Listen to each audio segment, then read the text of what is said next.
सुप्रभात मेरे प्रिय विद्यार्थियों। आज हम काव्य खंड में जानेंगे अध्याय 12 कैदी और कोकिला, जो कि माखनलाल चतुर्वेदी द्वारा लिखा गया है। सर्वप्रथम जानते हैं कवि का परिचय। हिंदी साहित्य के प्रतिनिधि कवि माखनलाल चतुर्वेदी का जन्म 1889 ईस्वी में मध्य प्रदेश के होशंगाबाद जिले के बावई गांव में हुआ। उन्होंने आजीविका के लिए 16 वर्ष की आयु से ही अध्यापन कार्य प्रारंभ कर दिया। उसके बाद वह पत्रिकाओं के संपादन कार्य में जुट गए। उन्होंने एक भारतीय आत्मा उपनाम से राष्ट्रीय भावनाओं से युक्त कविताएं भी लिखीं। स्वाधीनता आंदोलन में भाग लेने के दौरान उन्हें कई बार जेल जाना पड़ा। माखनलाल चतुर्वेदी की प्रमुख रचनाएं हैं हिमकिरीटनी, साहित्य देवता, हिम तरंगिणी, वेणुलौ, गूंजे धरा आदि। उनकी रचनाओं में राष्ट्रीय चेतना का स्वर, बलिदान, संघर्ष आदि भावनाएं दिखाई देती हैं। उन्होंने अपनी रचनाएं बड़ी ही सतर्कता पूर्वक लिखी हैं और सब खड़ी बोली में लिखी हैं। वह अपनी रचनाओं में भाव को अधिक महत्व देते हैं। उनकी रचनाओं में तत्सम तद्भव अरबी फारसी के शब्द मिलते हैं तथा उन्होंने अपनी रचनाएं मुक्तक काव्य में की। माखनलाल चतुर्वेदी जी का निधन 1968 में हुआ। अब जानते हैं छात्रों पाठ की रूपरेखा। कैदी और कोकिला कविता ब्रिटिश सरकार की बर्बरता एवं देशभक्तों पर उनके द्वारा किए जाने वाले अत्याचारों को देखने समझने के लिए दर्पण के समान है। इस कविता को पढ़ते हुए ये स्पष्ट अनुभव किया जा सकता है कि देश की आज़ादी में अपना सर्वस्व न्यौछावर करने वाले अमर सेनानियों ने कितने शारीरिक एवं मानसिक कष्ट सहकर हमें स्वतंत्रता का अमूल्य उपहार दिया। कविता बहुत ही मार्मिक कविता है।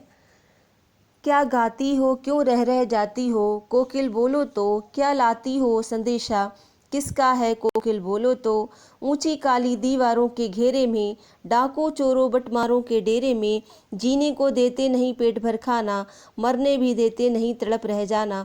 जीवन पर अब दिन रात कड़ा पहरा है, शासन है या तम का प्रभाव गहरा है। हिमकर निराश कर चला रात भी काली, इस समय कालिमामयी जगी क्यों आली। क्यों हुक पड़ी वेदना बोझ वाली सी, कोकिल बोलो तो, क्या लुटा मृदुल वैभव की रखवाली सी, कोकिल बोलो तो। क्या हुई बावली अर्धरात्रि को चीखी, कोकिल बोलो तो। किस दावानल की ज्वालाएं हैं दीखी, कोकिल बोलो तो।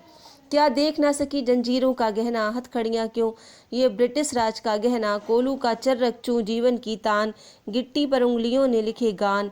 हूँ मोट खींचता लगा पेट पर जुआ, खाली करता हूँ ब्रिटिश अकड़ का कुआ। दिन में करुणा क्यों जगे रुलाने वाली, इसलिए रात में गजब ढा रही आली। इस शांत समय में अंधकार को भेद रो रही क्यों हो, कोकिल बोलो तो। चुपचाप मधुर विद्रोह बीज इस भांति बो रही क्यों हो, कोकिल बोलो तो। काली तू रजनी भी काली, शासन की करनी भी काली, काली लहर कल्पना काली, मेरी काल कोठरी काली। टोपी काली कमली काली, मेरी लौह श्रृंखला काली, पहरे की हूँ कृत की ब्याली, तिस पर है गाली ए आली। इस काले संकट सागर पर मरने की मदमाती, कोकिल बोलो तो। अपने चमकीलों गीतों को क्यों कर हो तैराती, कोकिल बोलो तो। तुझे मिली हरियाली डाली, मुझे नसीब कोठरी काली, तेरा नभ पर है में संचार, मेरा दम 10 फुट का संसार। तेरे गीत कहावे वाह, रोना भी है मुझे गुनाह, देख विषमता तेरी मेरी बजा रही तिस पर रणभेरी। इस हूँ कृति पर अपनी कृति से और क्यों क्या कर दूं, कोकिल बोलो तो। मोहन के व्रत पर प्राणों का आसव किस में भर दूं, कोकिल बोलो तो। छात्रों, ये माखनलाल चतुर्वेदी जी ने राष्ट्रीय कविता लिखी है, जो कि सैनिकों के उत्साह के लिए लिखी है कि जो भारतीय सैनिक हैं वो एक ब्रिटिश सरकार की कैद में हैं और उन पर किस तरह के जुल्म ढाए जा रहे हैं। तो छात्रों, इसको पढ़िए ध्यान से, इसका भाव समझिए और अपनी उत्तर पुस्तिका में आप प्रश्नोत्तर लिखेंगे जो कि आपको दिए जाएंगे। आज के लिए छात्रों इतना ही। धन्यवाद।